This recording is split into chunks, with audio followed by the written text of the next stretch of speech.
The axe bit into frozen pine with a sound like breaking bone, and Sarah Brennan felt the shock of it run up through her shoulders into her chest. She yanked the blade free, repositioned her grip on the hickory handle, and swung again. The November wind cut across the empty valley, carrying the smell of coming snow and her own exhaustion. She'd been at it since first light 2 hours now, maybe 3. Hard to tell when your whole world narrowed to the next log, the next cut, the next small victory against winter's approach. The half-built cabin frame stood behind her like the skeleton of something that refused to stay dead. 4 walls chinked with mud and moss, no roof yet, no door, no time left to waste. Sarah straightened, pressing one hand against the small of her back, and surveyed her work. 15 logs felled this week, 20 more to go for the roof beams. If her calculations held, if the snow held off, if her body didn't give out first, if. She was 26 years old and felt 50. The wind gusted harder, and she pulled her threadbare shawl tighter across her shoulders. The fabric had been good wool once, back when Thomas was alive. Back when they'd had a home in Missouri with a cast-iron stove that kept 3 rooms warm and a rope bed, with actual quilts. Back when homesteading was just a word in a newspaper. Not the last desperate choice of a widow with empty pockets and nowhere else to go. She picked up the axe again. On the ridge a quarter-mile east, James Thornton sat his bay gelding and watched the woman work. He'd been coming here most mornings for the past 2 weeks. Ever since his foreman mentioned someone had filed a claim on the old Patterson parcel. Woman, all alone, Garrett had said, shaking his head. Won't last the winter. James had ridden out to sea for himself, expecting to find some foolish girl playing at frontier life, ready to give up at the first hardship. Instead, he'd found this a woman who swung an axe like she meant it, who worked from can't see to can't see, who was building a cabin with her own 2 hands, because the alternative was freezing to death. He came back the next day, and the bay shifted beneath him, restless in the cold, and James laid a gloved hand on the animal's neck. Easy. Sam, we're not interfering, just watching. But that wasn't quite true anymore. Was it he wasn't just watching? He was thinking. About the way she paused sometimes with her hand pressed to her back. About how the cabin walls stood straight and true despite being built by hands that must be raw and bleeding. About the fact that she'd need help soon, whether she wanted it or not. Because no one could raise a roof alone, and he was thinking about Emma's voice last night at supper. Small and hopeful. Will we have a real Christmas this year? Papa with family. James had deflected, changed the subject, pretended not to see the disappointment in his daughter's eyes. He was good at that now, seeing things without really looking at them, feeling things without really feeling them. 18 months since Margaret died, and he still didn't know how to be both parents at once. Below, the woman he still didn't know her name hefted another log onto the chopping block. Her dress was faded calico, patched at the elbows. Too light for the season. She should have proper wool. She should have help. She should have... None of your business, James told himself firmly. She's not your responsibility, but he kept watching anyway. Sarah didn't see the rider on the ridge, wouldn't have cared if she had. The whole world could watch her struggle, for all it mattered. Let them see. Let them whisper about the widow woman too proud or too stupid to give up and go back east where she belonged. She'd heard it before. Would hear it again. Didn't make it true. The sun was high overhead when she finally stopped for the day, her hands shaking too badly to trust the axe anymore. She'd felled 3 more logs. Good straight pine that would serve for roof beams. Not enough. But progress. Always progress, even if it was measured in inches. She walked to the cabin, her cabin. Nearly finished now, and ducked through the door frame. Inside. The single room was maybe 12 feet square, with a stone fireplace taking up most of the north wall. She'd built that first, working with rocks hauled up from the creek bed, and it was the thing she was proudest of. The chimney drew clean, no smoke backing up into the room. When she had time to gather enough firewood, it would keep her alive through the winter. If she finished in time, If winter held off, if... Sarah knelt by the fireplace and coaxed her morning fire back to life, feeding it pine needles and dry twigs until the flames caught. She had a Dutch oven, a tin cup, a wool blanket, and a bag of cornmeal that would last 2 more weeks if she was careful. Not much to show for 26 years of living, but it was hers. Earned with sweat and determination and the kind of stubbornness that probably should have killed her by now. The fire crackled, and she held her hands out to the warmth, feeling the ache in her shoulders, the burn in her palms where new blisters had formed over old calluses. Tomorrow she'd work on splitting shakes for the roof. Tomorrow she'd haul more stones for the doorstep. Tomorrow she'd keep building, keep fighting, keep proving that Sarah Brennan wasn't the kind of woman who quit just because the world said she should. Outside, the wind picked up again, rattling the loose boards she'd leaned against the west wall. Snow tonight, probably, maybe tomorrow. The sky had that heavy gray look, like something waiting to break open. Sarah added another stick to the fire and watched the flames climb. She'd built 3 walls by herself, raised the 4th with a block and tackle she'd traded her wedding ring for, mixed the chinking mud with her own hands, pressed it into the gaps between logs until her fingers went numb. She'd done all that alone. She could finish the roof alone, too. She had to.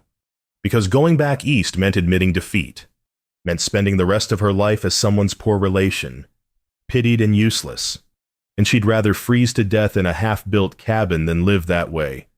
The fire popped, sending sparks up the chimney, and Sarah pulled her blanket around her shoulders. Through the open door frame, she could see the scattered logs waiting to be shaped, split, fitted into place. Weeks of work still ahead, and winter closing in fast. But the walls stood straight and solid. The chimney drew clean. And tomorrow, when the sun came up, she'd pick up her axe again. That was enough. It had to be. Outside, unnoticed. Fresh hoofprints marked the ridge where someone had been watching. But Sarah didn't see them. Didn't know she'd been observed. Didn't know that someone else in this valley was thinking about her in the quiet moments between sleep and waking. She only knew the work ahead, the walls that needed building, the winter that wouldn't wait.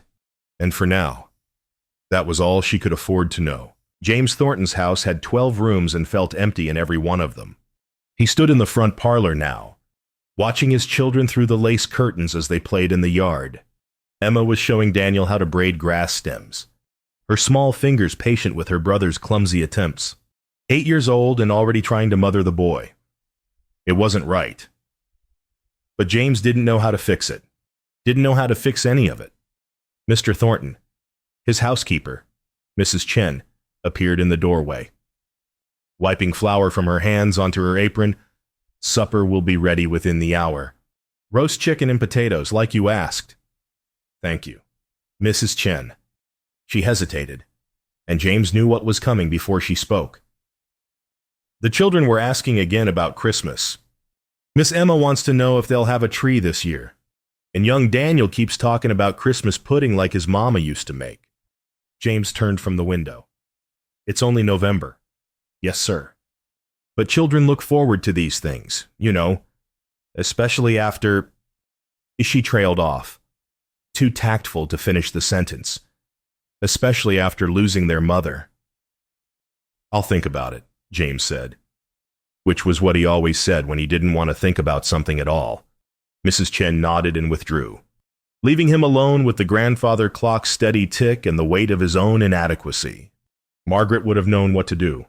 Margaret always knew how to make the children laugh, how to turn an ordinary Tuesday into an adventure, how to fill these 12 rooms with something warmer than expensive furniture and heavy silence.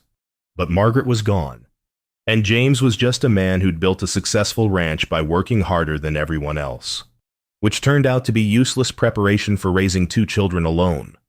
The front door burst open, and Emma rushed in, cheeks flushed with cold. Papa, Daniel found a bird's nest, and it has blue eggs in it. And we think maybe they're robin eggs, but we're not sure. And can we bring it inside to show you? Birds need their nests outside. Sweetheart, where they belong.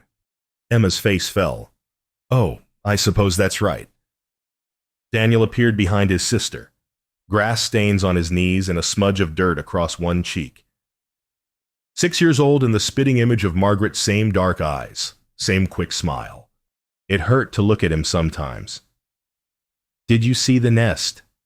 Papa, the boy asked hopefully. Not yet. Why don't you both wash up for supper? And you can tell me all about it at the table. Will you come outside before it gets dark? James glanced at the stack of ledgers on his desk. The correspondence that needed answering. The 1,000 small details that kept a ranch this size running. We'll see. It was the same thing he always said, and Emma was old enough now to know what it meant. She took Daniel's hand and led him toward the washstand, her shoulders set in a way that reminded James painfully of Margaret, when she was disappointed, but too proud to show it. The children's voices faded up the stairs, and James sank into his leather chair, suddenly exhausted, despite having done nothing all day but shuffle papers and avoid the parts of his life that required actual feeling. His foreman had been right. That woman on the Patterson parcel wouldn't make it through winter, and James couldn't stop thinking about her. The knock came just after dawn, when Sarah was heating water over her fire for washing. She froze, one hand on the Dutch oven's handle, listening. Another knock, firmer this time. Sarah grabbed her shawl and stepped outside into the cold morning air. A man stood in her clearing tall, well-dressed in a wool coat and proper riding boots, holding his hat in his hands. Behind him, a bay gelding was tied to one of her felled logs. The man from the ridge. She'd seen him watching yesterday. Thought maybe she'd imagined it. Apparently not. Ma'am, he said, with a slight nod. I hope I'm not intruding. I'm James Thornton. I own the land east of here. Sarah studied him, taking in the quality of his clothes, the well-fed horse, the confident way he stood. Wealth, then, probably used to getting what he wanted. Mr. Thornton, you're a ways from your own property. I am. He shifted his weight, and for a moment looked almost uncertain. I wanted to introduce myself, and to ask if you need anything. Supplies, tools, whatever you might be short on. I'm managing fine. I don't doubt it. Your cabin's well built. Walls are straight. Chinkling looks solid. You've done impressive work. Sarah felt her spine stiffen at the praise, suspicion rising like floodwater. Men didn't ride out at dawn to compliment a woman's carpentry unless they wanted something. What is it you're after, Mr. Thornton? Nothing. I just... He paused, choosing his words carefully. Winter's coming hard this year. Old-timers in town are saying it'll be the worst in 20 years. A person alone, trying to finish a homestead, that's a hard row to hoe even in good weather. I've hoed hard rows before. I'm sure you have. He met her eyes, and Sarah saw something there she hadn't expected: genuine concern, with no apparent guile behind it. But there's no shame in accepting help when it's offered neighborly. I could send some men over, help you get that roof finished before the first real snow. And what would you want in return? James blinked, clearly taken aback. Nothing. Just being neighborly, like I said. Men don't do things for nothing. Mr. Thornton, there's always a price. Something flickered across his face, understanding. Maybe. Or pity. Sarah hated both options equally. Not this time. Mrs. Brennan. And it's just Sarah, since we're being neighborly. She softened her tone slightly, not wanting to seem ungrateful, even as every instinct told her to send him away. I appreciate the offer, truly. But I need to know I can do this myself. You understand? I do. He settled his hat back on his head, preparing to leave. But the offer stands. If you change your mind, my ranch is 3 miles east. Can't miss it. And Mrs. Brennan, if you need anything at all, please don't hesitate. He was turning toward his horse when Sarah heard herself speak. Why? James paused, glancing back. Why what? Why do you care? You don't know me. This isn't your concern. For a long moment, he said nothing, just looked at her with those steady brown eyes. Finally, let's just say I know what it's like to be alone when you don't want to be, and I wouldn't wish that on anyone. Then he mounted his horse and rode away, leaving Sarah standing in her clearing with more questions than answers, and the uncomfortable feeling that she'd just met someone who might actually mean what he said, which, in Sarah's experience, was the most dangerous kind of person there was. That evening, Emma Thornton sat at the supper table and pushed her roasted potatoes around her plate without eating them. Something wrong with the food. Sweetheart, James asked. No, Papa, it's good. But she didn't take a bite. Daniel, less subtle, spoke around a mouthful of chicken. Emma's sad because Christmas is coming, and we don't have a mama to make it special. Daniel. Emma's cheeks flushed red. But it's true, you said so this morning. James set down his fork, his appetite suddenly gone. Emma, look at me. She raised her eyes reluctantly, and James saw his daughter's careful composure starting to crack. We'll have Christmas, he said gently. I promise. It might not be the same as before, but we'll make it good. All right. Will it be a real Christmas? Emma's voice was small. With family? We're family. The three of us. I know, but Emma bit her lip. It's different now. The house feels so big and quiet, and there's no one to... She stopped, tears threatening. James reached across the table and took his daughter's hand. Her fingers were small and cold in his. I know it's different. I know it's hard. But we're doing our best, aren't we? Emma nodded, but the sadness didn't leave her eyes. Later, after the children were in bed, James stood at his study window and looked out toward the dark ridge, toward the valley beyond where a woman was probably huddled by her fire in a half-built cabin, alone and proud and determined to stay that way. I know what it's like to be alone when you don't want to be. He'd meant those words when he spoke them, meant them more than she could know. The question was what to do about it for her, for his children, for himself. But James Thornton had never been good at knowing the answer to questions like that. So he stood at the window and watched the darkness, and tried not to think about Christmas coming, like a deadline he didn't know how to meet. Sarah's hands were bleeding again by the time she wrestled the ridgepole into place. She'd been working since before dawn, rigging a block and tackle system to the strongest wall beam, using rope she'd bought in town with the last of her traveling money. The ridgepole was 20 feet of solid pine, heavy as sin and twice as stubborn. It had taken her 3 hours to drag it into position, another 2 to get it lifted high enough to matter. Now, balanced precariously on a ladder she'd built from scrap lumber, Sarah guided the massive beam toward its notch in the south wall. Her arms shook with the effort. Sweat ran down her back despite the November cold. The rope cut into her palms where the blisters had broken open days ago and never healed. Just a little more, just a few more inches. The beam settled into place with a solid thunk that Sarah felt in her bones. She tied off the rope, tested the weight, then climbed down and stepped back to look. The ridgepole was up, the spine of her roof, set true and level. She'd done it alone. Sarah sank down onto a stump, her legs suddenly shaking too badly to hold her. She stared at the cabin frame 4 walls, window openings, door frame, and now the ridgepole running the length of it like a promise kept. It looked like a real building. It looked like something that might actually shelter a person through a Montana winter. It looked like she might survive after all. No going back now, she whispered to the empty clearing. Her voice came out hoarse, barely audible over the wind. Forward or freeze. The words felt like an oath, like crossing a river with no bridge behind you. Nothing to do but keep swimming or drown. Sarah looked down at her hands raw, bleeding, calloused so thick in places she could barely feel her own touch. These weren't a lady's hands anymore. Weren't even a farm wife's hands. They were the hands of someone who'd built her own survival from nothing but determination and pine trees. She flexed her fingers, watched the fresh blood well up in the cracks. Worth it. All of it worth it. If she could just finish before the snow came in earnest. 3 miles east. Emma Thornton sat in the kitchen and watched Mrs. Chen knead bread dough, her small hands folded in her lap like a proper young lady. "Can I help?" Emma asked for the third time.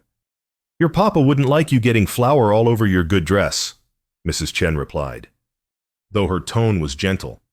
"Mama used to let me help. She said learning to make bread was important, even for girls who had housekeepers." Mrs. Chen's hand stilled in the dough. "Your mama was a wise woman." "Mrs. Chen, do you think Papa's sad?" The housekeeper looked up, her weathered face kind. "Of course he is, child. He misses your mama very much. But he doesn't talk about her. He doesn't talk about anything, really. Not like before." Emma bit her lip. "Sometimes I think he wishes we weren't here, that we remind him too much of what he lost." "Emma Thornton, that's not true, and you know it. Your papa loves you and your brother more than anything in this world." "Then why does he always look so sad? And why doesn't he play with us anymore? Or read us stories? Or," Emma's voice caught, "why doesn't he smile?" Mrs. Chen wiped her hands on her apron and came around the table, pulling Emma into a flowery hug. "Grief is a strange thing, little one. It makes people forget how to live for a while, but your papa will find his way back. You'll see." Emma wanted to believe her. But 18 months was a long time to be waiting for someone to come back from wherever they'd gone. The back door opened, and Daniel burst in, trailing mud and excitement. "Emma, he's checking the fence line, and he said we could come. And maybe we'll see antelope." Emma's heart lifted despite herself. "Really? He said we could go?" "Yes, but we have to hurry. He's saddling the horses now." Emma was already moving toward the door when Mrs. Chen caught her arm. "You'll need your warm cloak. Miss Emma, it's cold out there." 5 minutes later. Emma sat on her spotted mare with Daniel behind her on his pony, following their father along the fence line that marked the northern boundary of Thornton land. The November sun was weak but bright, turning the frost-touched grass silver. James rode ahead, occasionally stopping to check a post or test the tension of the barbed wire. He'd barely spoken since they left the house, but at least he'd invited them along. That was something. Papa, Emma called. "How far does our land go?" "Another 2 miles north, then west to the ridge line. And beyond that, government land, mostly. Some of it's been claimed for homesteading." James gestured vaguely toward the northwest. "The Patterson parcel is just over that rise." Emma remembered the name from supper conversation a few weeks back. "Is that where the lady is building her cabin, the one you told Garrett about?" James turned in his saddle, and Emma saw something flicker across his face, surprised that she'd been paying attention. "Maybe. Yes, that's the one. Can we see it?" "Emma, please." "Papa, I've never seen someone build a whole cabin by themselves." "Daniel hasn't either. Have you?" "Daniel, no." Daniel chimed in loyally, though he probably had no idea what they were talking about. James looked like he wanted to refuse, but then his expression softened in that way it sometimes did when Emma reminded him too much of their mother. "All right, but we're not intruding. We'll just ride by. Let you see from a distance. Understood?" "Yes, Papa." They rode over the rise, and Emma saw it a small cabin nestled in a clearing, smoke rising from its chimney, and in front of it, a woman working with an axe, her movements sharp and purposeful even from a distance. "She's all alone?" Emma asked, awed. "She is." "Isn't she scared?" James was quiet for a long moment. "I expect she's terrified, but she's doing it anyway." But they were close enough now that Emma could see the woman properly thin, dressed in faded calico, her hair pulled back in a simple braid. She looked up at the sound of hoofbeats and froze, axe in hand, watching them approach. James raised his hand in greeting. "Mrs. Brennan, didn't mean to disturb you. My children wanted to see what a real homestead looked like. The woman, Mrs. Brennan, lowered her axe slowly. Her eyes moved from James to Emma to Daniel, and Emma saw wariness there. But also something else. Loneliness, maybe, or curiosity. Well, Mrs. Brennan said finally, here it is. Not much to look at yet. I think it's wonderful, Emma said impulsively. Did you really build it all by yourself? A small smile touched the woman's mouth, the first Emma had seen. Every wall, every chink of mud, just finished setting the ridgepole this morning. What's a ridgepole? Mrs. Brennan pointed. That big beam running down the center, up high. The roof rafters will hang from it. It's the most important piece, get it wrong, and the whole roof fails. Emma stared at the cabin with new appreciation. And you lifted that by yourself. Block and tackle. It's a rope system that lets you lift heavy things without help. Mrs. Brennan's voice had warmed slightly, like she appreciated Emma's genuine interest. Your papa could probably explain it better than I can. Papa knows about building, Daniel asked. Surprised, James looked uncomfortable. I know enough. Mrs. Brennan, we should let you get back to your work. But Emma wasn't ready to leave yet. Something about this woman, her quiet strength, her independence, the way she stood alone in her clearing like a fortress, fascinated her. Do you live here all by yourself? Don't you get lonely, Dean? Emma, James said sharply. That's not a polite question. It's all right, Mrs. Brennan said. She looked at Emma, and her expression gentled. Sometimes I do get lonely, but I reckon lonely is better than helpless, at least here. I'm building something that's mine. Emma understood that in a way she couldn't quite explain. The big empty house, the quiet rooms, the feeling that everything around her belonged to a life that had ended. She knew what it felt like to want something that was yours, that you'd made yourself. I think you're very brave, Emma said. Mrs. Brennan blinked, clearly surprised. That's kind of you to say. Miss Emma Thornton. And this is my brother Daniel. Pleased to meet you both. Mrs. Brennan nodded to James. You've got good children, Mr. Thornton. Thank you. James gathered his reins. We'll leave you to your work now, but Emma's right. What you're doing here is brave. I hope you'll remember my offer. If you need help, I will. They rode away. But Emma kept looking back until the cabin disappeared behind the rise. Her mind was full of questions about Mrs. Brennan, about building things with your own hands, about what it meant to be alone but not helpless. Papa, she asked as they headed home. Could we visit her again sometime? Maybe bring her something for Christmas? James didn't answer right. Away, when he finally spoke. His voice was thoughtful. Maybe. We'll see. But this time, Emma thought we'll see might actually mean yes. That night, Sarah sat by her fire and thought about the 3 people who'd ridden into her clearing that afternoon, the wealthy rancher with his careful concern, the bright-eyed girl with her honest questions, the little boy who'd looked at her cabin like it was a castle. She thought about Emma's words. I think you're very brave. No one had called her brave before. Foolish, yes. Stubborn, certainly. Prideful, according to Thomas's relatives who'd told her to sell everything and come live with them in Philadelphia. But brave, that was new. Sarah looked at her bleeding hands, her half-finished cabin, the winter closing in around her like a fist. She'd crossed her river today when she set that ridgepole. No going back now, only forward, into whatever came next. And for the first time since Thomas died, Sarah thought maybe forward didn't have to mean alone. Not entirely. Not forever.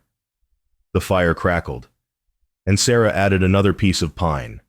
Outside. The first snowflakes of the season began to fall, gentle as a promise or a threat, depending on how you looked at it. The snow that started in early November didn't stop for 3 days. When it finally cleared, Sarah had 2 feet of white covering her lumber pile and a bone-deep understanding of how close winter was. She worked through it anyway, splitting shakes for the roof in the weak morning light, her fingers so cold inside her worn gloves that she could barely feel the axe handle. The work kept her warm enough to survive, but only just. At night, huddled by her fire, she'd hear the wind testing her walls, looking for weaknesses. And she'd think about how many ways a person could die out here if they weren't careful. She was on her third day of splitting shakes when she heard hoofbeats again. This time it wasn't James Thornton riding alone. It was a wagon, pulled by 2 draft horses, with Emma and Daniel bouncing in the back and their father handling the reins. Mrs. Chen sat beside him, a large basket balanced on her lap. Sarah straightened, pushing her hair back from her face, suddenly conscious of how she must look dirty, half frozen, probably smelling of wood smoke and desperation. "Mrs. Brennan," James called as he pulled the wagon to a stop. "Hope we're not intruding." "You're not," Sarah said carefully, "though I'm surprised to see you. Roads must be rough after that snow. Nothing our Belgians can't handle." He climbed down, then helped Mrs. Chen and the children from the wagon. Emma immediately ran to Sarah, her cheeks pink with cold and excitement. "We brought you things," the girl announced. "Food and supplies and Mrs. Chen's apple preserves, which are the best in the whole territory." "Truly." Sarah looked at the basket Mrs. Chen was carrying, clearly heavy, clearly full.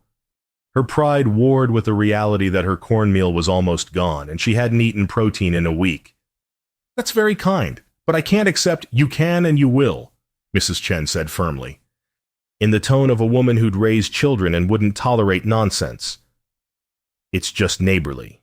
Out here, we help each other, or we all starve separately, which seems foolish to me." Daniel had wandered over to examine her lumber pile, running his mittened hand along the split shakes. "These are for the roof." "They are," Sarah said. "Each one has to be cut just right, so they overlap properly and keep the rain out." "Can I help?" Sarah glanced at James, who nodded slightly. "You can stack them for me.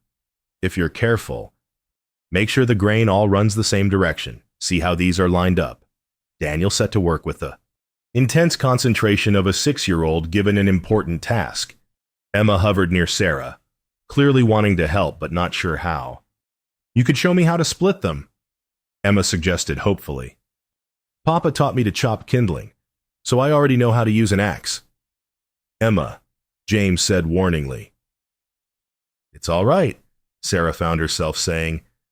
"I could use an extra pair of hands, if your father doesn't mind." James looked like he minded very much, but Emma was already reaching for the small hatchet Sarah used for detail work. And sometimes fathers couldn't win against their daughter's determination. Sarah knew that, even without children of her own.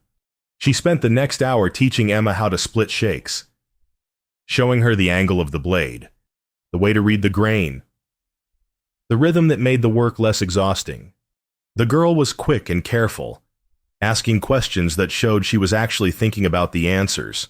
Meanwhile, Mrs. Chen had unpacked her basket inside the cabin dried beef, potatoes, flour, coffee, a jar of preserves, a tin of lard, even a small sack of sugar. Luxuries Sarah hadn't tasted in months. "This is too much," Sarah protested when she saw it all laid out. "Nonsense. We have plenty, and you're alone out here. That's just how it is." Mrs. Chen surveyed the cabin's interior with a practiced eye. "You've done good work on this place.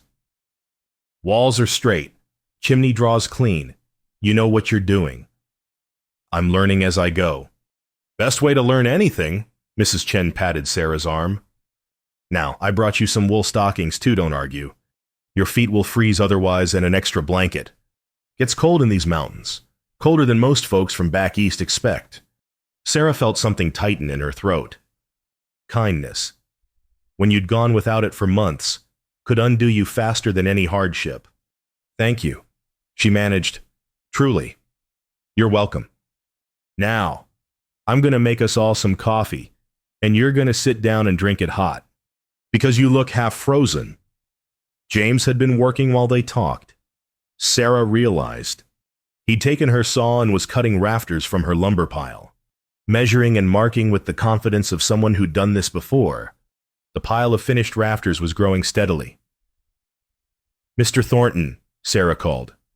"You don't need to—" "I'm just being neighborly," he said, not looking up from his work. "And it's James. If we're going to be neighbors, Sarah, then—" He glanced at her, and something in his expression made her breath catch. Not attraction exactly, though he was handsome enough in his wool coat and work gloves. More like recognition, the way you might feel seeing another person walking the same hard road you'd been, traveling alone. Fair enough, Sarah. They worked through the morning, the 5 of them. And Sarah couldn't remember the last time she'd felt something like this. Not happiness exactly, but maybe the shape of what happiness used to be.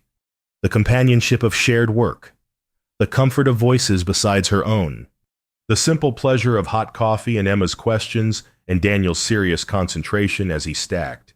Shakes. It felt dangerous, letting herself want this, feel this. But she couldn't seem to stop. They left after noon, the wagon rattling back down the rough track toward Thornton Land. Sarah stood in her clearing and watched them go, suddenly aware of how quiet everything was without them. Emma had hugged her goodbye, quick and impulsive. Daniel had showed her his neat stacks of shakes, proud of his work. Mrs. Chen had pressed the wool stockings into her hands with a look that said she'd better wear them or else. And James had paused before mounting the wagon, looking at her cabin with an appraising eye. "You'll want to get those rafters up before the next snow. I could send some men over, help you raise them properly. I can manage. I know you can. But you don't have to." He settled his hat. "Think about it. Anyway, now, alone again." Sarah went back to splitting shakes, but her heart wasn't in it. The cabin felt emptier than it had this morning. The silence felt heavier. She worked until her hands were shaking, then went inside to make supper from the supplies Mrs. Chen had left. Real coffee, dark and bitter and perfect, fried potatoes with actual lard, a slice of dried beef that tasted like heaven after weeks of cornmeal mush. She ate slowly, making it last, and tried not to think about how easy it would be to get used to this, to let James Thornton send his men over, accept his help, maybe even accept more than that eventually, to stop being alone, but alone was safe. Alone meant you couldn't lose anyone else, couldn't fail anyone else, couldn't wake up one morning and find that everything you'd built your life around had been taken away while you slept. Thomas had been a good man, a kind man, and death had taken him anyway. What was to stop it from taking James or Emma, or any of the fragile connections she was starting to feel, forming despite her better judgment? Nothing. Sarah thought. Nothing stops it. That's the point. Outside, the wind was picking up again, carrying the smell of more snow. Sarah added wood to her fire and tried to ignore the way the cabin walls seemed to press in closer without. Voices to fill the space. She'd finish the roof herself. Prove she could do it alone. That was the plan. That had always been the plan. So why did it suddenly feel like the loneliest plan in the world in town that evening? James stopped at the general store to settle his account and pick up an order of barbed wire. The storekeeper, a garrulous man named Horace Brenner, was happy to talk while he totaled the figures. "Heard you've been riding out to the Patterson place pretty regular," Horace said, his tone carefully casual. "That widow woman still trying to make a go of it out there." "She is. Must be something. A woman building her own cabin. Don't see that every day." Horace made a note in his ledger. "Of course, folks are saying she won't last. Winter's coming on hard, and she's all alone out there. Not natural. Some say, not safe. Others say—" James felt his jaw tighten. "She's doing fine." "Oh, I'm sure she is. I'm sure she is." "Just saying what folks are saying is all." Horace looked up, his eyes bright with the kind of curiosity that turned into gossip faster than milk turned to butter. You planning to help her? Then some of the men at the saloon were taking bets on whether you'd bring her to your place before Christmas, or if she'd freeze first. Men ought to find better things to bet on. Sure. But you know how it is, rich widower. Poor widow woman, both alone. Makes a good story. Horace grinned. Even better if there's romance in it. James laid coins on the counter with more force than necessary. There's no romance. I'm being neighborly. Same as I'd be to anyone who needed help. Course you are. But James, can I speak plain? You're a good man, and the town respects you. But if you're spending time with this woman, people are going to talk. And talk can hurt, especially for children. You're Emma and Daniel. They've been through enough without folks gossiping about their papa and some homesteader woman. James picked up his package of barbed wire, his face carefully neutral even though his blood was heating. Let them talk. Won't change what I do or don't do. Suit yourself. Just thought you should know what's being said. James left the store feeling like he'd been warned off, which only made him more determined to do exactly what he'd been doing. Let the town gossip. Let them speculate. Sarah Brennan needed help. His children had smiled more in the past few days than they had in months. And for the first time since Margaret died, James felt like he might actually be doing something worthwhile instead of just going through the motions of living. But Horace's words nagged at him all the way home. Talk can hurt. Especially for children. That part was true. And James would do a lot of things, accept a lot of consequences for himself. But putting his children through more pain, that was something else entirely.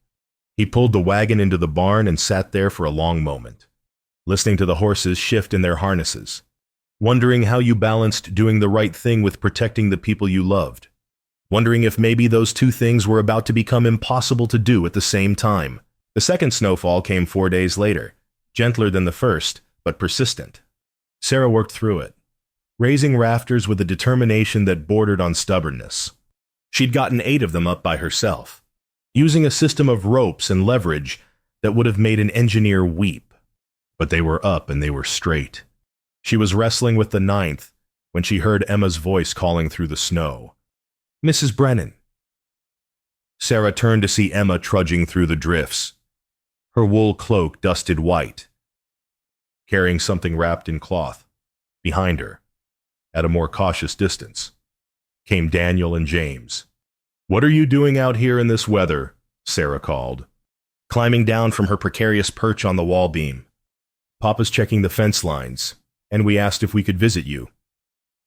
Emma held out the cloth bundle. Mrs. Chen sent fresh bread. It's still warm. The smell hit Sarah first, yeast and butter and everything that meant warmth and home. Her stomach clenched with sudden hunger so fierce it was almost painful. You shouldn't have come all this way just for that. We wanted to, Daniel said. Emma's been talking about your cabin for days. She wants to learn how to build things. James caught up to his children, snow settling on his hat brim. His eyes went immediately to the rafters Sarah had raised, and she saw surprise flicker across his face. You did all that yourself. Block and tackle system. Basic mechanics. Basic, James repeated, with something that might have been admiration or disbelief. He walked closer, examining her rope work, the angle of the beams, the careful notching where they met the ridgepole. This is good work. Better than some men I've hired could do. Sarah felt heat creep up her neck that had nothing to do with exertion. I read a book about roof structures in town. The librarian was very helpful. Can we come inside? Emma asked, already moving toward the cabin door. I want to see what you've done since last time. Inside was warmer than outside. Thanks to the fire Sarah kept burning constantly now. She'd organized the space better too, her few belongings stored neatly on shelves she'd built into the walls, her rope bed frame set up in the corner with the blankets Mrs. Chen had given her, a small table made from scrap lumber. Emma took it all in with wide eyes. It's like a real house now. It is a real house, Sarah said, just smaller than most. I think it's perfect. Emma sat on the one stool Sarah had, looking suddenly wistful. Everything in here you made yourself, didn't you? Nothing belonged to anyone else first. Sarah heard something in the girl's voice, a longing that went deeper than words. She glanced at James and saw him watching his daughter with an expression that made Sarah's chest ache. Most of it, yes, Sarah said quietly. When you start with nothing, you build what you need as you go. Is that what you did? Daniel asked. Started with nothing. Daniel, James said sharply. That's not polite. It's all right. Sarah unwrapped the bread Mrs. Chen had sent, cutting slices with her pocket knife. I don't mind questions. And yes, Daniel, I started with nothing. Just the clothes I was wearing and the tools I could carry. Everything else I built or made or traded for. Weren't you scared? Emma asked. Sarah handed the children bread, then offered a slice to James, who took it with a nod of thanks. Terrified, still am. Most days. But fear doesn't stop the work from needing doing. That's what Mama used to say, Emma said softly. She said being brave just meant doing things even when you were scared. The cabin went very quiet. James had gone still, his bread forgotten in his hand. Daniel looked at his sister with the confused concern of a child who knows something important is happening, but doesn't understand what. Sarah sat down on the floor near the fire, instinctively making herself smaller, less threatening to whatever fragile moment this was. Your mama sounds like she was a wise woman. She was. Emma's eyes were bright with unshed tears. She died last year. Winter fever. Papa tried everything. Had the doctor come from Helena even. But nothing helped. I'm so sorry. Emma, everyone says that, but sorry doesn't bring her back. The girl's voice cracked. And now Papa's sad all the time, and the house is so quiet. And I keep trying to be good and help with Daniel and not cause trouble. But nothing makes it better. James knelt beside his daughter, pulling her into his arms.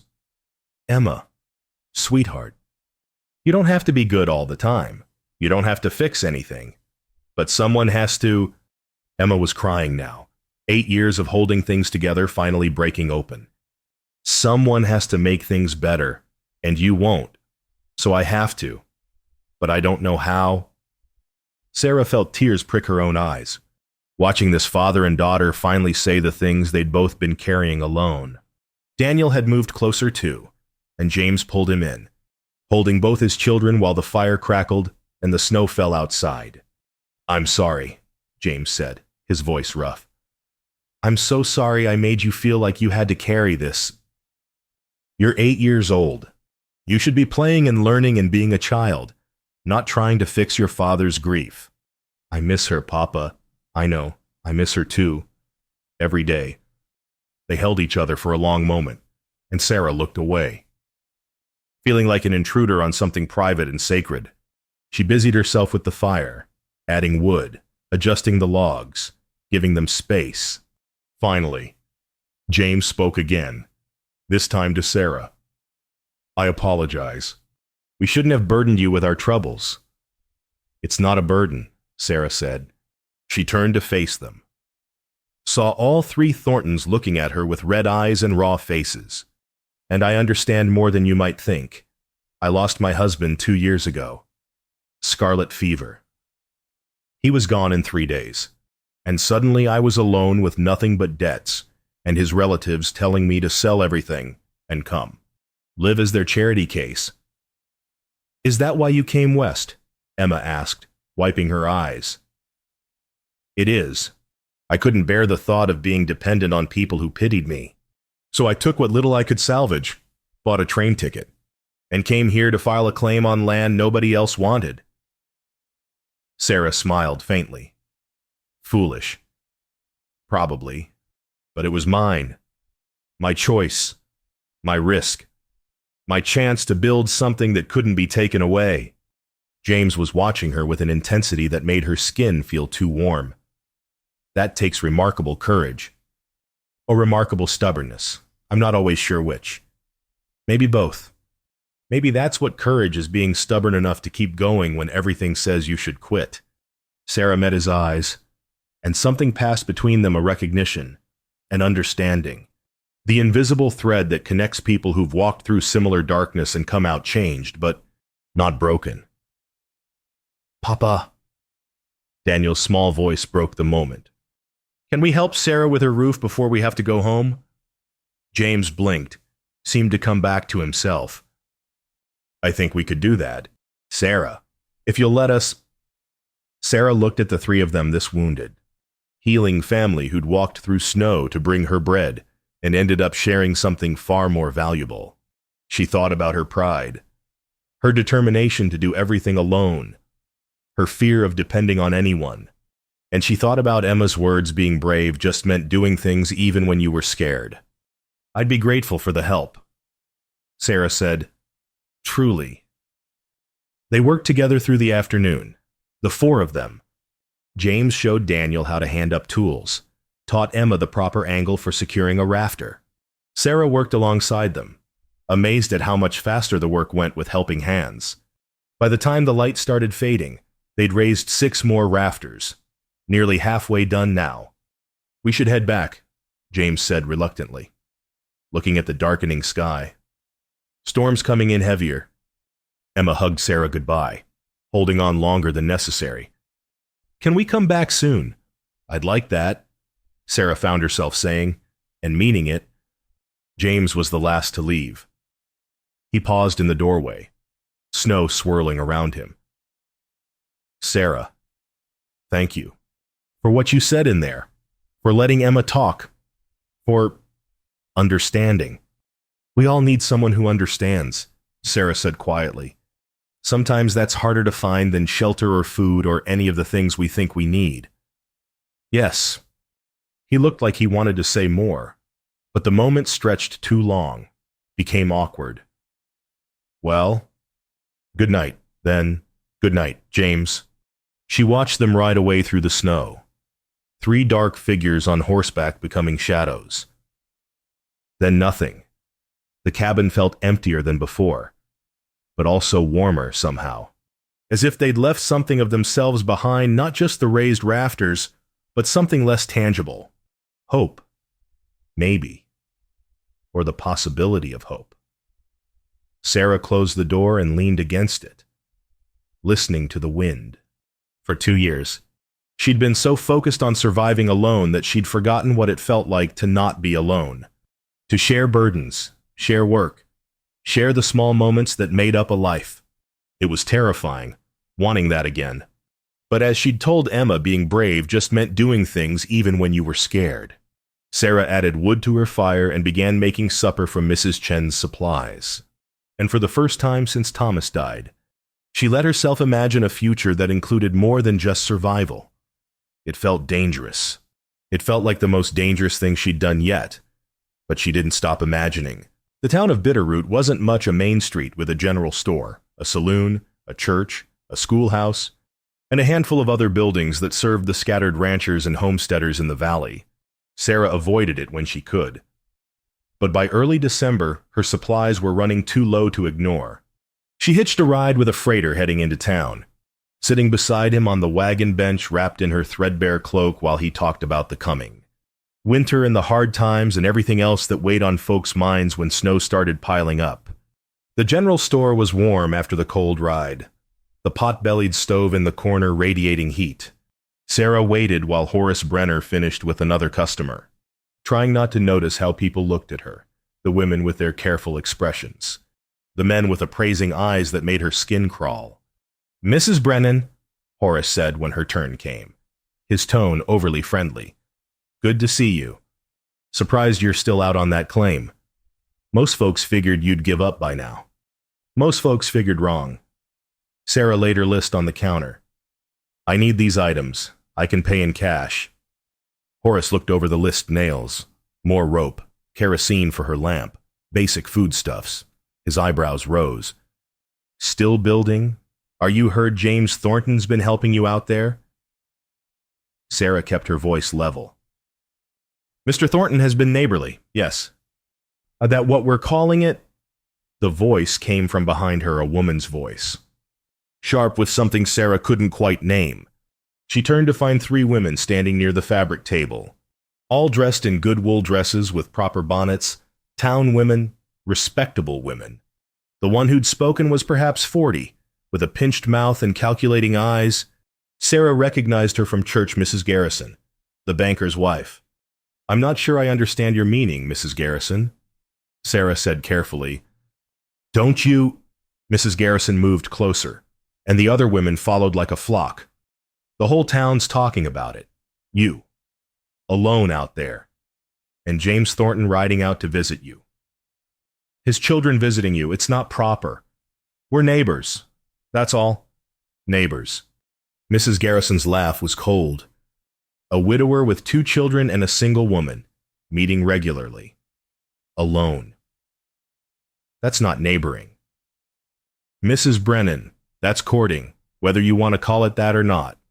And people are concerned.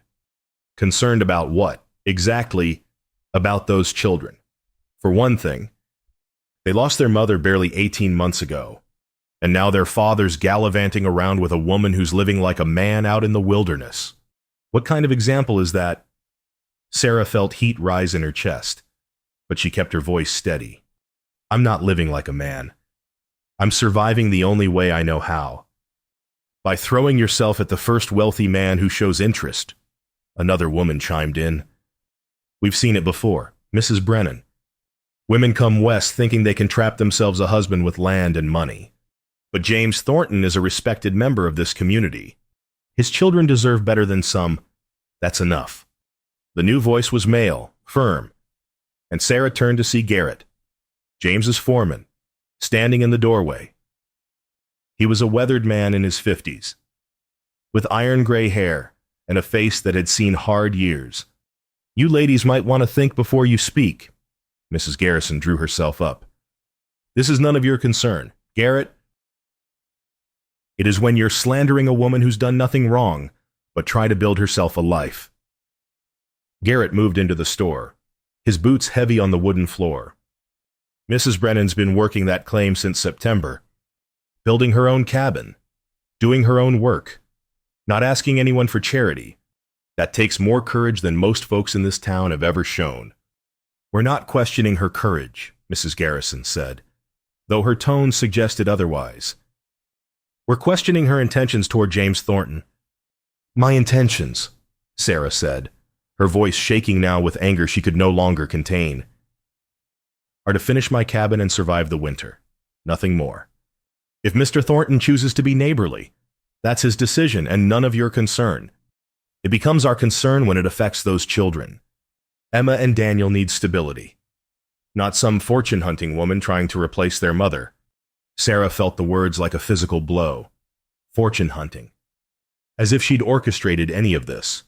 As if she'd wanted James's attention, or his children's affection, or any of the complicated feelings that had started growing despite her best efforts to stay isolated and safe. "I'm not trying to replace anyone," Sarah said quietly. "And I'm not hunting anything except a roof over my head before the snow gets worse." "Ladies," Horace Brenner had been watching the exchange with obvious discomfort. "Maybe we should all calm down. Mrs. Brennan came in for supplies, not for an inquisition. Someone needs to speak plainly." Mrs. Garrison said, "For the children's sake. If nothing else. Mrs. Brennan, you seem like a decent enough woman, even if you are foolish. So I'll say this direct: stay away from James Thornton and his family. Let them heal properly, without interference. Find yourself another homestead, another valley, another life that doesn't involve inserting yourself where you don't belong." Sarah stared at her. "You're telling me to leave?" "I'm suggesting it would be best. For everyone. The claim is legally filed. The land is mine. Land can be abandoned. Happens all the time. Especially when folks realize they've bitten off more than they can chew." Mrs. Garrison's smile was thin and cold. "Winter's barely started. Mrs. Brennan. It's going to get much worse. A woman alone, in a half-finished cabin with the whole town talking. Well, Accidents happen. Supplies run out. People freeze. No one would blame you for making the sensible choice and moving on. The threat hung in the air, unspoken but clear. Sarah felt her blood turn to ice. Garrett stepped forward, his face dark. Mrs. Garrison, you're dangerously close to making threats. I'm making observations, that's all. She gathered her skirts. Come, ladies. I think we've said what needed saying. The three women swept out of the store, leaving Sarah shaking with anger and something that felt uncomfortably like fear. Horace cleared his throat. I'll get your supplies together. Mrs. Brennan, won't take but a minute. Sarah nodded, not trusting her voice. Garrett touched her elbow gently. Don't let them rattle you. Town gossips are always looking for something to talk about. She threatened me. She did. And that tells you she's scared. Garrett's voice was low. Mrs. Garrison's always had her eye on James for her niece. Young thing, just turned 20, been visiting from Denver. She was probably planning a match before you showed up and complicated things. I didn't show up to complicate anything. I just wanted land. I know that. James knows that. But folks see what they want to see. Garrett paused. For what it's worth, I think you're good for him. For all of them. Haven't seen Emma smile like that since her mama died. And James, well, he's been half dead himself for near 2 years. You're the first thing that's woken him up. Sarah looked at him, surprised. I'm not trying to wake anyone up. I'm just trying to survive. Sometimes those things are the same. Garrett tipped his hat. I'll ride out tomorrow. Check on your cabin. Make sure everything's secure. You don't need to do that. I know I don't, but I'm going to anyway. Because that's what neighbors do. No matter what Mrs. Garrison and her henhouse friends think about it. Sarah was silent on the ride back to her claim. The freighter's cheerful talk washing over her unheard. She kept seeing Mrs. Garrison's face, hearing those words, stay away from James Thornton and his family. The cabin looked small and vulnerable when she finally arrived. Smoke rising from her chimney into the gray December sky. Sarah paid the freighter, carried her supplies inside, and sat down on her rope bed with her head in her hands. She'd been foolish. Foolish to let the Thorntons visit. Foolish to accept their help. Foolish to let Emma's hugs and Daniel's questions and James's careful kindness start meaning something to her. She'd known better. She'd promised herself she wouldn't depend on anyone, wouldn't need anyone, wouldn't open herself up to the kind of loss that had nearly destroyed her when Thomas died. And now the whole town was watching, judging, threatening. Sarah looked around her cabin, the walls she'd built, the rafters half raised, the small space she'd created from nothing but determination and pine trees. She thought about packing up, moving on, finding another valley where no one knew her name or cared who she talked to. She could do it. Just walk away, like Mrs. Garrison had suggested. The sensible choice. But sensible choices hadn't brought her this far. Stubbornness had, pride had, the bone-deep refusal to let any one man, woman, winter, or fate tell her she couldn't do something she'd set her mind to. Sarah stood up, walked to her fireplace, and stared at the flames. Mrs. Garrison wanted her gone because she was scared. Scared that Sarah might actually succeed, might actually survive, might actually matter to a man and his children who'd been drowning in grief. Well, Sarah had been scared too, every day since she'd arrived. Scared of winter, scared of failure, scared of dying alone in a half-built cabin with no one to know or care. But she'd kept building anyway. She'd be damned if she'd stop now. Sarah added wood to her fire and began putting away her supplies with hands that had finally stopped, shaking. Tomorrow. She'd finish raising those rafters. Tomorrow. She'd keep building. And if the town wanted to gossip, let them.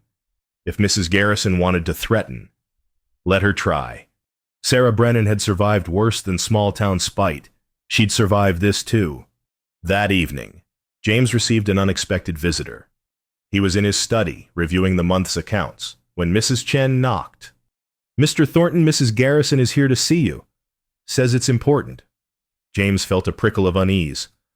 He and Caroline Garrison's husband did business occasionally, but the woman herself had never visited his home.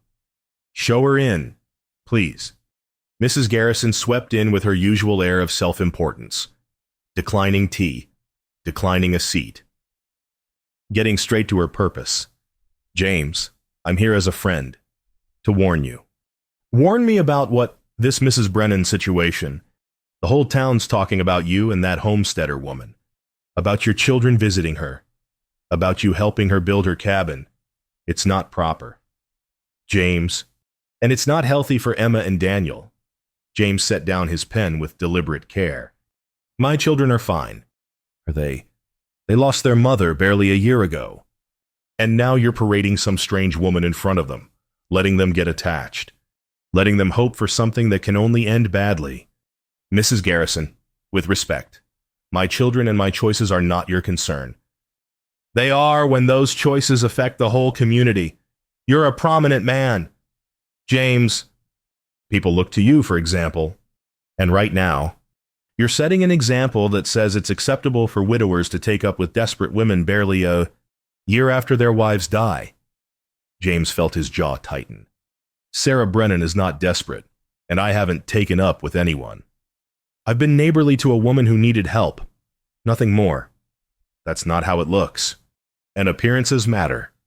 Mrs. Garrison moved closer, her voice dropping to something she probably thought was confidential. My niece is visiting from Denver. Lovely girl, well-bred, educated.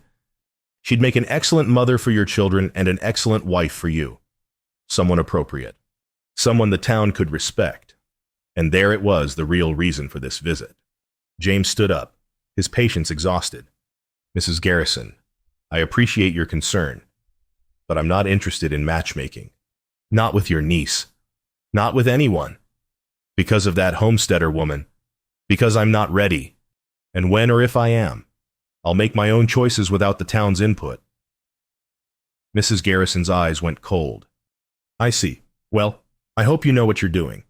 James, that woman won't last the winter out there. And when she gives up and moves on, or worse, you'll have put your children through unnecessary pain for nothing. She left, and James stood at his window, watching her buggy disappear down the road. He thought about Sarah in her half-built cabin, thought about Emma's smile when she talked about visiting, thought about Daniel's questions about building and courage and doing hard things, and he thought about Mrs. Garrison's thinly veiled threats. The town wanted him to choose, wanted him to stay in his grief, or marry appropriately, or at least stop associating with a woman they decided wasn't suitable. But James had spent 18 months doing what everyone expected, being the perfect grieving widower, keeping his head down and his heart locked away. And he was tired of it. Tomorrow, he'd ride out to Sarah's cabin, make sure she was all right, make sure she knew she wasn't alone out there. No matter what the town said, it was probably foolish. It was probably going to make everything more complicated. But at this point, James found he didn't particularly care. The blizzard hit 3 days before Christmas. Sarah woke to a world gone white and howling, wind battering her cabin walls with a fury she hadn't heard before. The temperature had dropped so fast overnight that ice had formed on the inside of her window frames, and her fire had burned down to barely glowing coals. She added kindling with shaking hands, blew on the embers until flames caught, then huddled close while the cold pressed in from every side. The roof was 3/4 finished now, enough to keep most of the snow out, but not enough to keep the wind from finding every gap and crack in her construction. Through the gray morning light, Sarah could barely see her woodpile 20 feet away. The snow was coming down so thick it looked like a solid wall, and the drifts were already waist-high against her cabin walls. She'd known winter would be hard. She'd prepared as best she could. But this was something else entirely. Sarah checked her supplies with growing dread. Firewood would last maybe 3 days if she was careful. Food would last a week, possibly 2 if she rationed severely.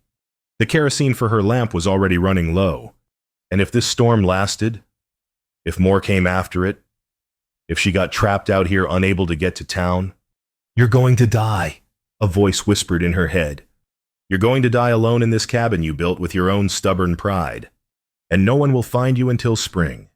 Sarah sat down hard on her rope bed, her legs suddenly unable to hold her. The fear she'd been keeping at bay for months crashed over her all at once, not just fear of the storm, but fear of everything, of failing, of dying, of having come all this way, worked so hard, sacrificed so much, only to freeze to death because she'd been too proud to accept help when it was offered. Thomas would have known what to do. Thomas would have had a plan, would have kept her calm, would have made her laugh even in the middle of a crisis. But Thomas was dead, and Sarah was alone. And the storm outside sounded like the voice of God saying she'd been foolish to think she could survive. She pulled her blanket around her shoulders and let herself cry for the first time since she'd arrived in Montana. Great, heaving sobs that shook her whole body, tears freezing on her cheeks in the cold cabin air. She cried for Thomas, for the life they'd planned that would never happen. She cried for the home she'd lost, the security she'd given up, the easy path she'd refused to take. She cried for Emma's hugs and Daniel's questions and the dangerous warmth she'd felt in James's presence, all the things she'd started to want despite knowing better. And she cried because she was so tired. Tired of fighting, tired of being brave, tired of proving herself day after day after day with no end in sight. Maybe Mrs. Garrison had been right. Maybe the sensible thing was to give up, move on, stop pretending she could do this alone.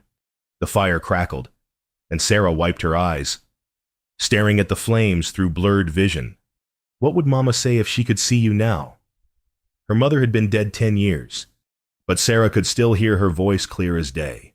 Sarah Ann, tears are fine for a minute, but they don't chop wood or cook supper. You cry if you need to. Then you get up and do what needs doing.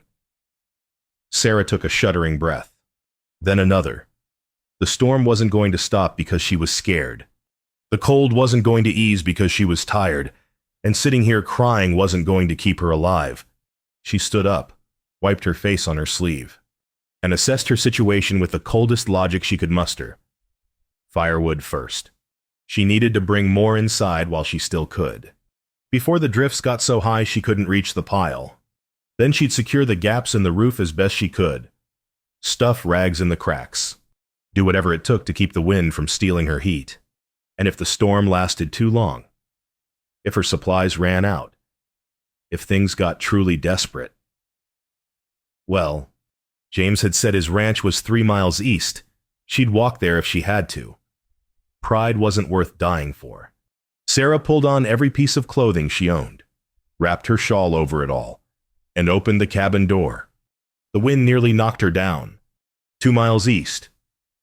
James stood in his barn and tried to convince himself that Sarah was fine. "The storm's bad, boss," Garrett said, pitching hay to the horses. "Worst I've seen in 15 years. And that woman's out there in a half-finished cabin with minimal supplies." "I know." "So when are we riding out?" James looked at the snow still falling thick outside the barn doors. "We can't. Not yet. Not in this. We'd lose the trail. Freeze before we got halfway there. So we wait until she freezes instead." James felt the words like a punch. "What would you have me do?" Garrett, risk. "My men's lives, risk my own life riding blind in a blizzard." "I'd have you do what you've wanted to do since the moment this storm hit. Go get her and bring her here where she'll be safe." "And if I die trying? What happens to Emma and Daniel then?" Garrett leaned on his pitchfork, his weathered face serious. "James, you've been half dead for 2 years, going through motions, providing for your kids but not really living with them. Then this woman shows up stubborn, brave, doing the impossible, and suddenly you're alive again. I see it. Mrs. Chen sees it. Your children see it. Everyone sees it but you. It's not that simple. It never is. But let me ask you something. If Sarah dies out there because you were too cautious to help, too worried about appearances or propriety or whatever other excuses you're telling yourself, will you be able to live with that?"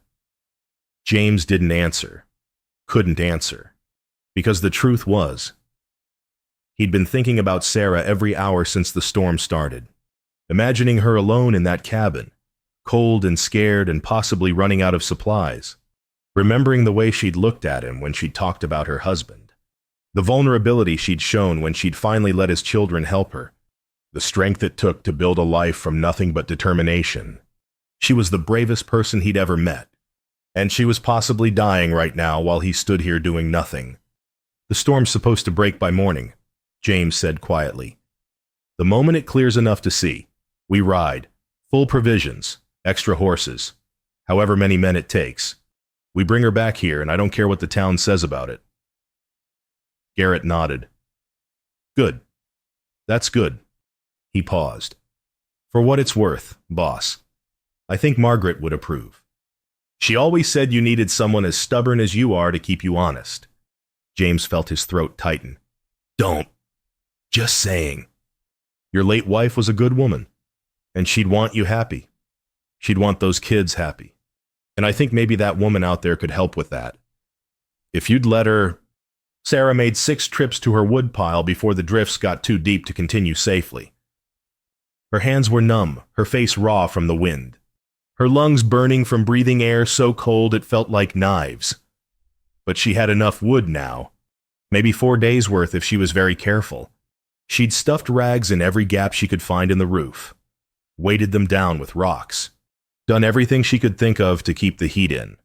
The cabin was still cold, would stay cold as long as this storm lasted, but it was survivable. Just barely. Sarah made herself eat a small supper of fried cornmeal and dried beef, forcing down food her fear-tight stomach didn't want. Then she banked her fire for the night, wrapped herself in both blankets, and lay down on her rope bed to wait out the darkness. The wind howled. The cabin walls creaked and groaned. Snow found its way through cracks Sarah hadn't known existed, dusting the floor with white. And Sarah lay there thinking about choices, about pride and fear and the dangerous space between giving up and holding on. She thought about Mrs. Garrison's words, "Stay away from James Thornton and his family." She thought about Emma saying, "I think you're very brave." She thought about James watching her from the ridge that first morning, and the way his expression had changed when she'd talked about starting with nothing, and the careful distance he maintained even as his children drew closer. He was protecting himself. She understood that. Protecting his heart, his children, his carefully maintained grief. But so was she. And maybe protection wasn't the same thing as living. Thomas had been dead for 2 years. Sarah had been surviving for 2 years, enduring, proving she could make it alone. But surviving wasn't the same as living either. "If I make it through this storm," Sarah promised herself in the darkness, "if I survive this winter, I'm going to stop being so afraid. I'm going to let those children visit without worrying what the town thinks. I'm going to accept help when it's offered. I'm going to live instead of just surviving. If I make it through this..."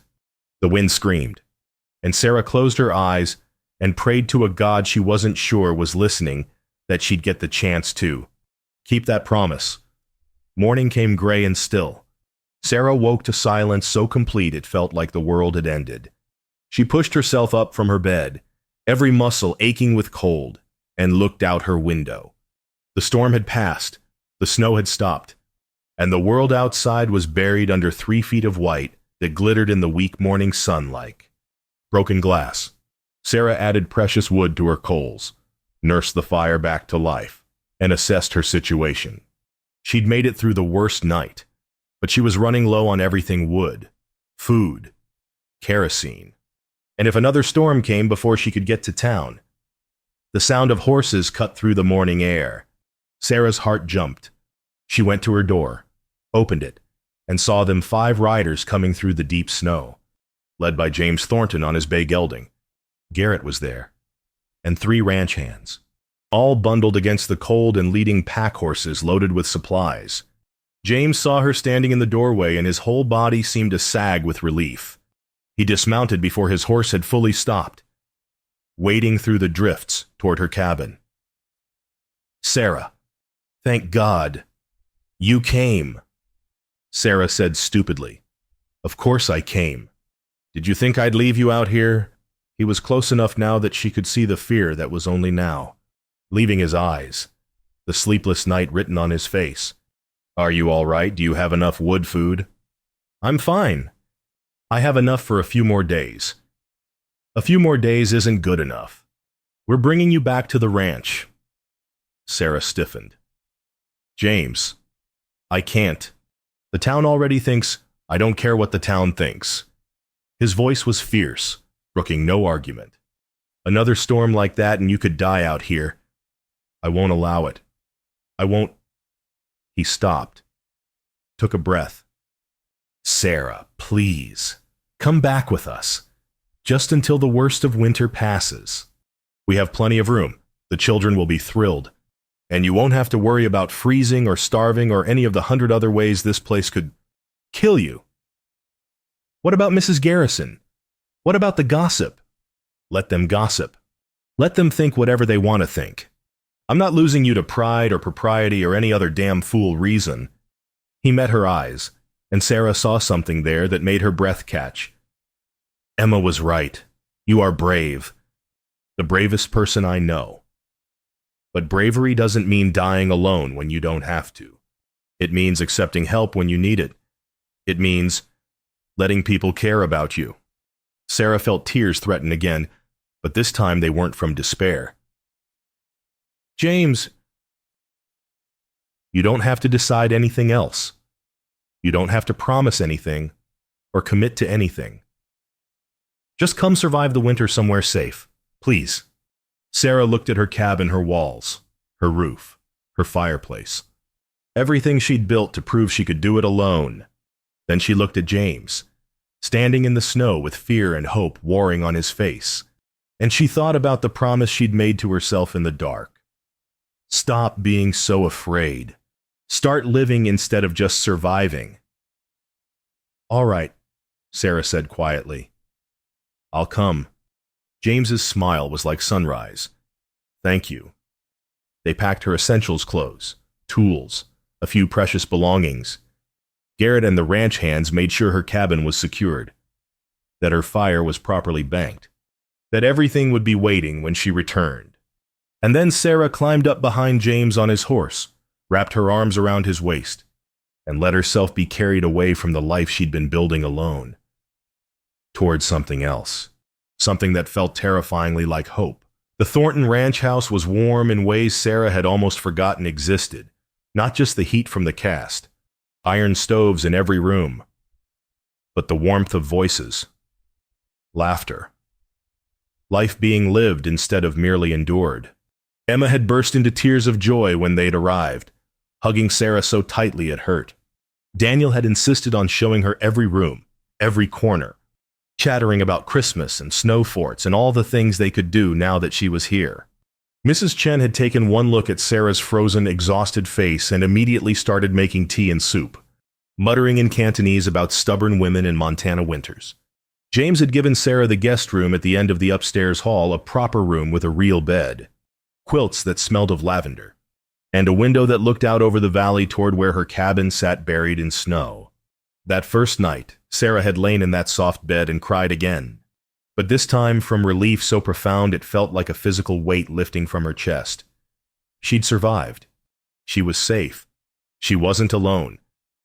It felt like a miracle she hadn't known she was praying for. Christmas Eve arrived 2 days later, and with it came an unexpected visitor. Sarah was in the kitchen with Mrs. Chen, learning how to make proper bread, real yeast bread, not the rough cornmeal stuff she'd been living on when they heard the buggy arrive.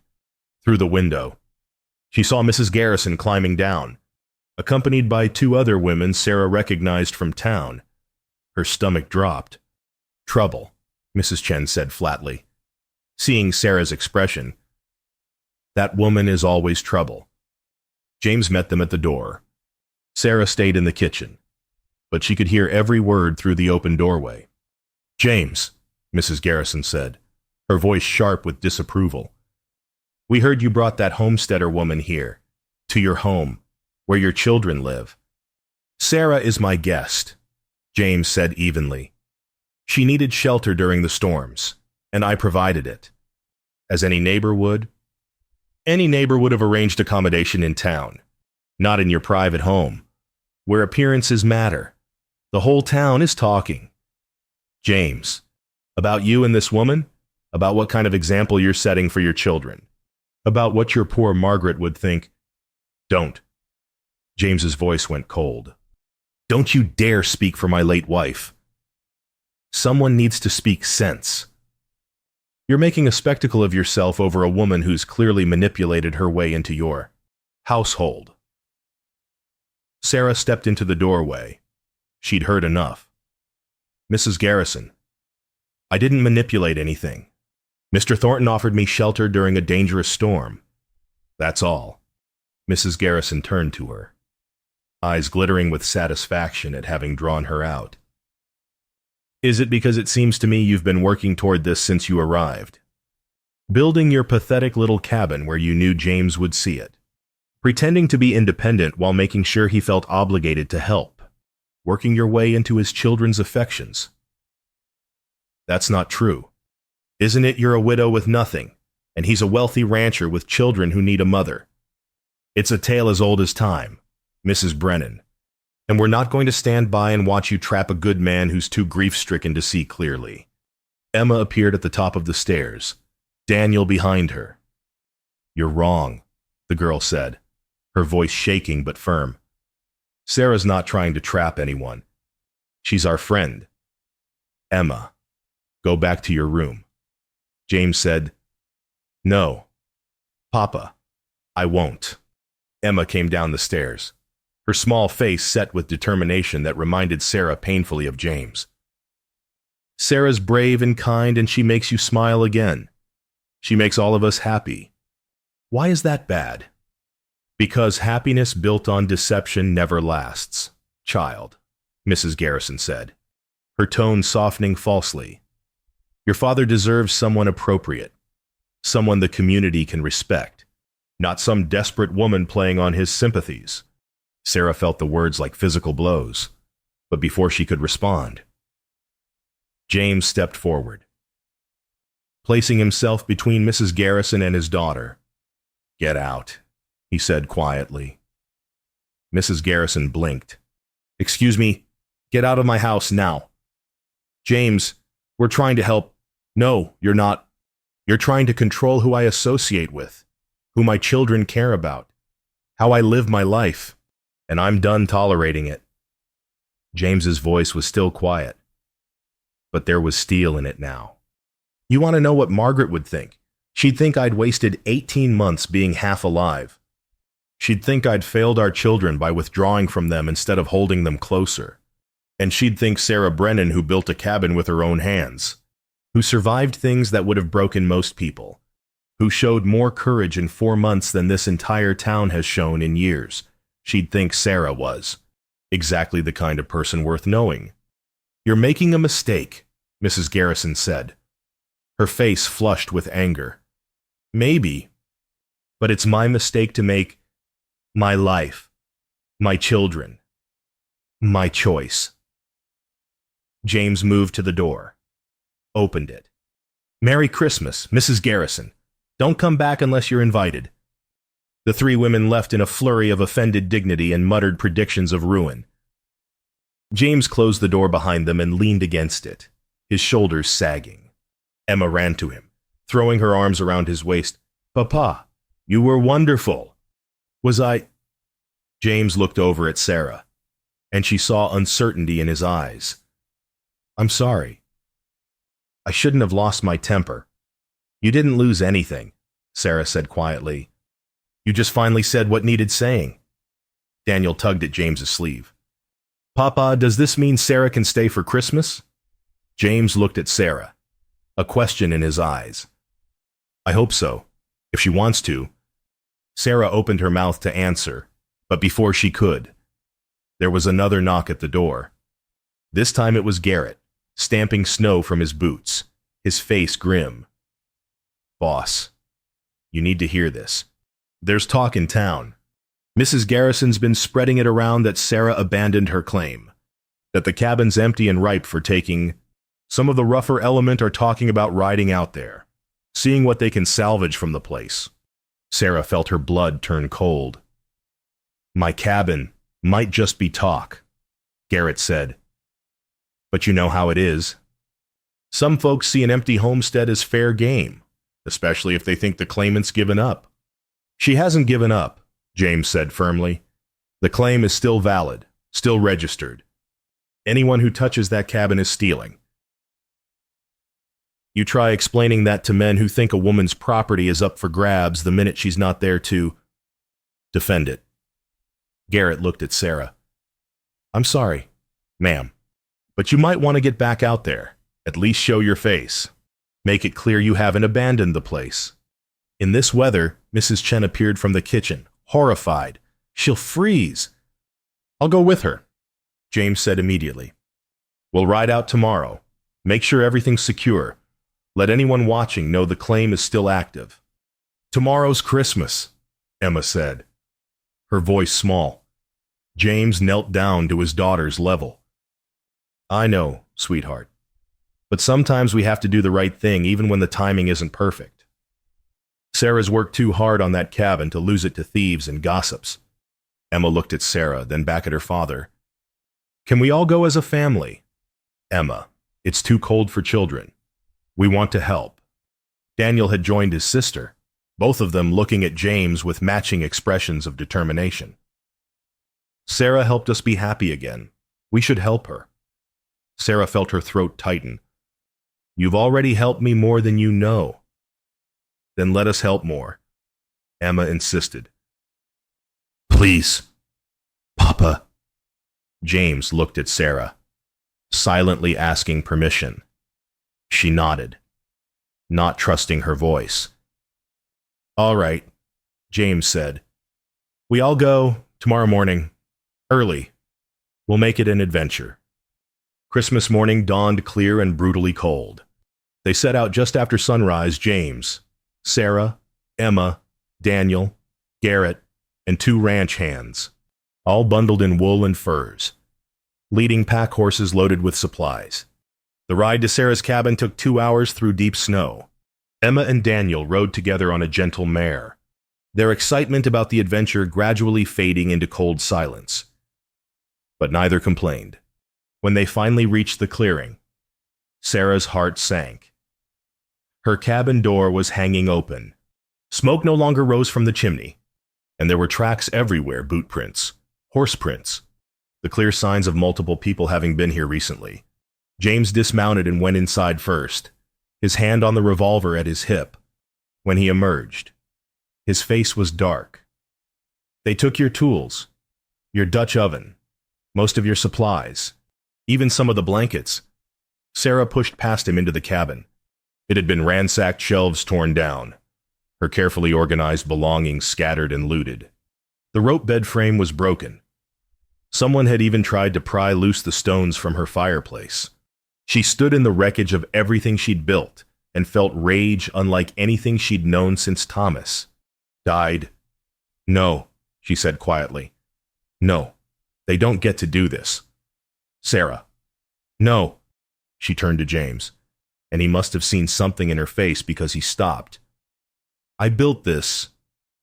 Every log, every chink of mud, every stone in that fireplace.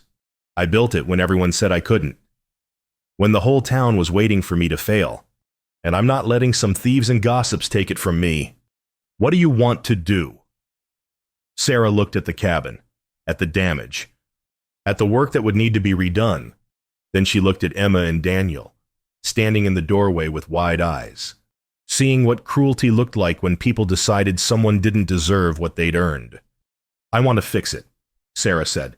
Today, now, I want everyone in this valley to see that I'm still here, still claiming this land, still refusing to give up just because it's hard. It's Christmas, one of the ranch hands said uncertainly. Then we'll have Christmas here, Emma said suddenly.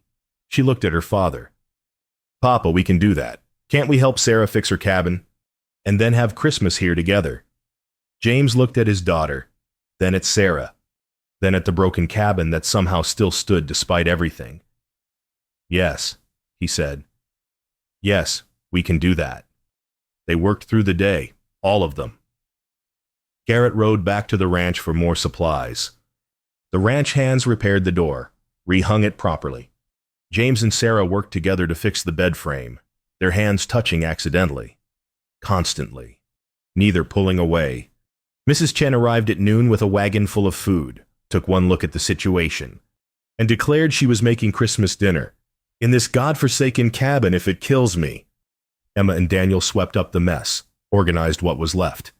Decorated the window frames with pine boughs they'd collected from the surrounding woods. They sang Christmas carols while they worked, their young voices clear in the cold air, and slowly, impossibly, the cabin came back to life. By evening, it was warmer, cleaner, more secure than it had been even before the thieves came. Mrs. Chen had a Christmas goose roasting in the repaired Dutch oven, filling the small space with smells that made Sarah's eyes sting with memories of better times. They ate together, crowded into the tiny cabin, sitting on the floor and on makeshift benches, passing plates and laughing at Daniel's jokes and Emma's stories. It was the strangest Christmas Sarah had ever had. It was also the best. After dinner, when the children were drowsy, and the adults were quiet with contentment and exhaustion, Emma spoke up. "Sarah, can I ask you something?" "Of course. Sweetheart. Are you going to stay here? Or are you going to give up like Mrs. Garrison said you would?" Sarah looked around the cabin at the walls she'd built, the fireplace she'd constructed, the home she'd created from nothing but desperation and determination. Then she looked at the Thorntons, at Garrett and Mrs. Chen and the ranch hands, at all these people who'd spent their Christmas helping her reclaim what was hers. "I'm staying," Sarah said firmly. "This is my home. I'm not giving it up. Not for thieves, not for gossip, not for anyone who thinks I don't belong here." "Good," Emma said, smiling. "Because we'd miss you if you left." James met Sarah's eyes across the fire, and in that look was everything they hadn't said, everything that was growing between them despite their best efforts to keep it at bay. "We would," he said quietly. "Very much." Outside, the stars were coming out, cold and brilliant in the winter sky. Inside, the fire crackled, and the cabin held them all safe and warm. Sarah had built this place to prove she could survive alone. But maybe the real achievement wasn't surviving alone. Maybe it was learning that you didn't have to. Spring came to the valley the way it always did, slowly, stubbornly, melting snow into mud and coaxing green from frozen ground. By late March, Sarah's cabin stood complete, its roof solid, its walls weathered to a soft gray that looked like it had been there for decades instead of months. But Sarah herself was rarely in it. Most mornings, she woke in the guest room at the Thornton Ranch. Having stayed just one more night so many times, it had stopped being a question and become simply how. Things were. She'd ride back to her cabin to check on it, to work on the small garden plot she was planning, to maintain the place that was still legally hers and always would be. But then she'd ride back to the ranch for supper, for evenings by the fire with Emma reading aloud and Daniel building elaborate structures from kindling wood, for conversations with James that stretched late into the night, both of them dancing around feelings that had grown too large to ignore but too frightening to name outright. The town, predictably, had opinions about this arrangement. Sarah had stopped caring what the town thought sometime around February, after Mrs. Garrison's niece had returned to Denver in a huff, and the banker's wife had given up trying to control James Thornton's life through social pressure and thinly veiled threats. What mattered was that Emma was laughing again, that Daniel had gained back the weight he'd lost after his mother died, that James looked at Sarah sometimes like she was water in a desert and he'd been dying of thirst for 2 years. What mattered was that Sarah herself was no longer just surviving. She was living. The afternoon was warm for early April, the sun strong enough that Sarah had shed her shawl while working in her garden plot. She was planting potato seed pieces Mrs. Chen had given her with detailed instructions in a mixture of English and Cantonese when she heard horses approaching. 2 riders, James and Emma, the girl sitting in front of her father on his bay gelding, both of them smiling. "You're supposed to be at school," Sarah called to Emma as they dismounted.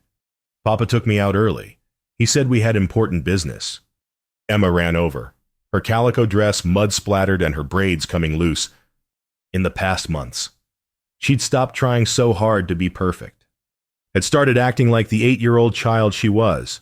It was one of the most beautiful transformations Sarah had ever witnessed. Important business. Sarah looked at James, who was suddenly very interested in tying his horse to the hitching post Sarah had built in February. "Papa wants to ask you something," Emma announced, "but he's being silly about it. He's been practicing all morning." "Emma," James said, his ears reddening. That was supposed to be a secret. Secrets are boring. Emma plopped down on the ground next to Sarah's garden. "You should just ask her already." Sarah sat back on her heels, fighting a smile. "Ask me what?" James cleared his throat, looking more nervous than she'd ever seen him, more nervous than when he'd faced down Mrs. Garrison, more nervous than when he'd ridden out to rescue her during the Christmas blizzard. "I wanted to... that is, I thought maybe..." He stopped, took a breath. "This is harder than I expected." "Papa thinks you should move to the ranch permanently," Emma said helpfully, "and marry him, and be our new mama. But he's worried you'll say no because you like being independent." "Emma."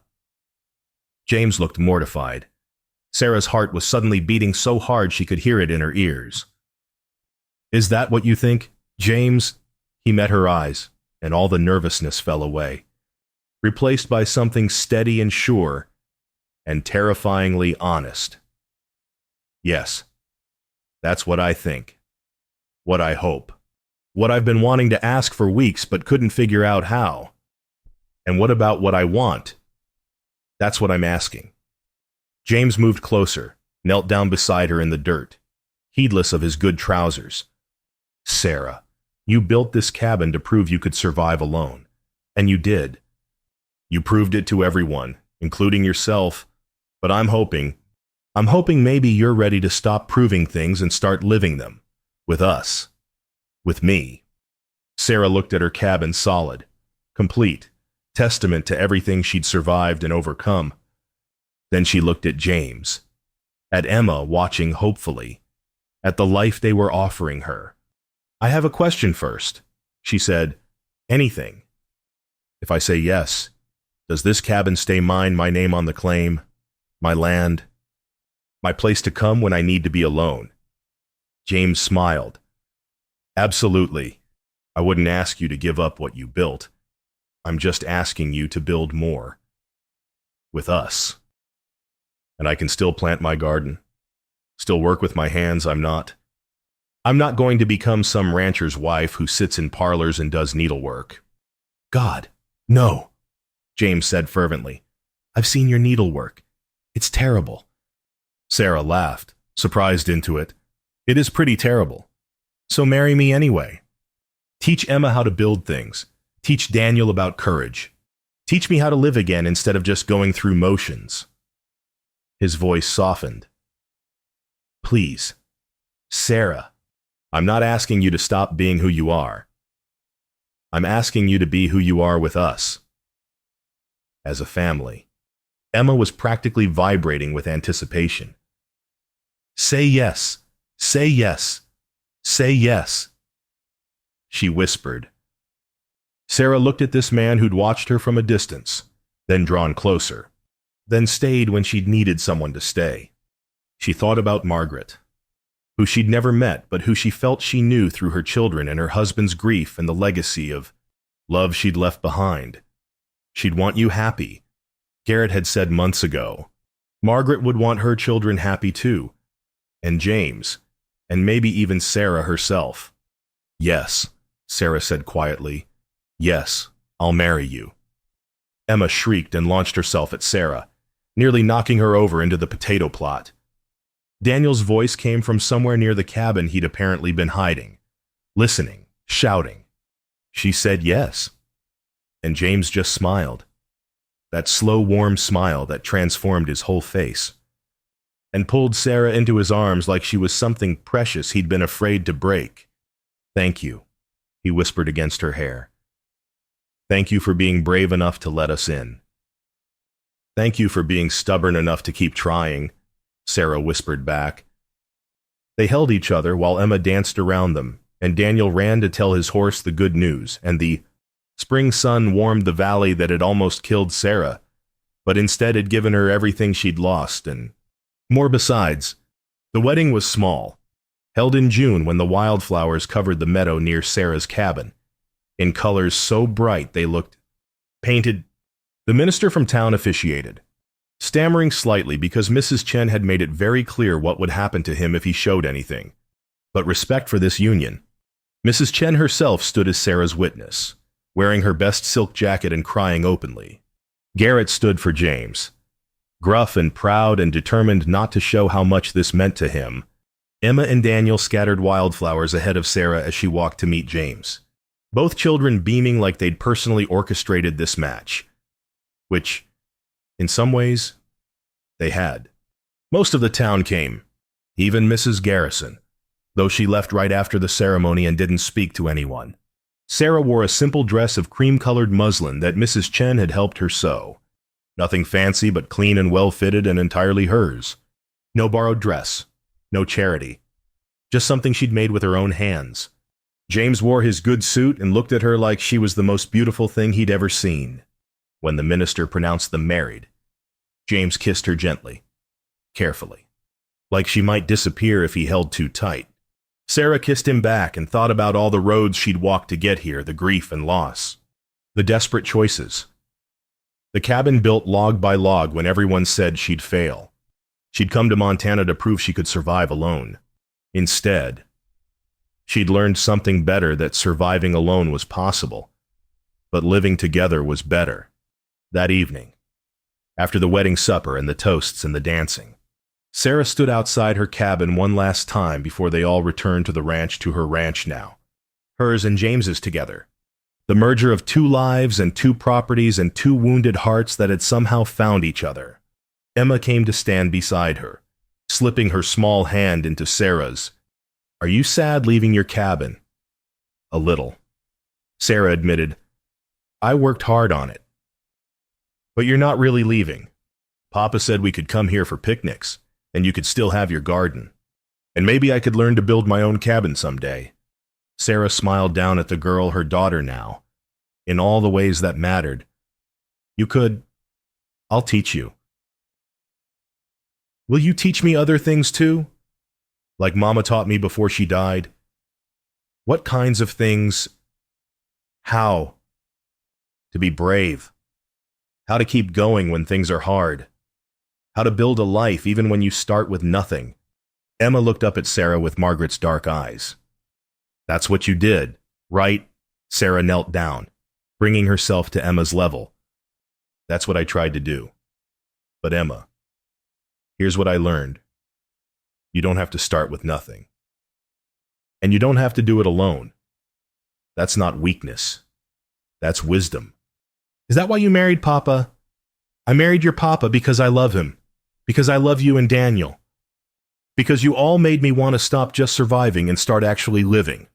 Sarah brushed a strand of hair from Emma's face. "But also because he makes really good coffee." Emma giggled.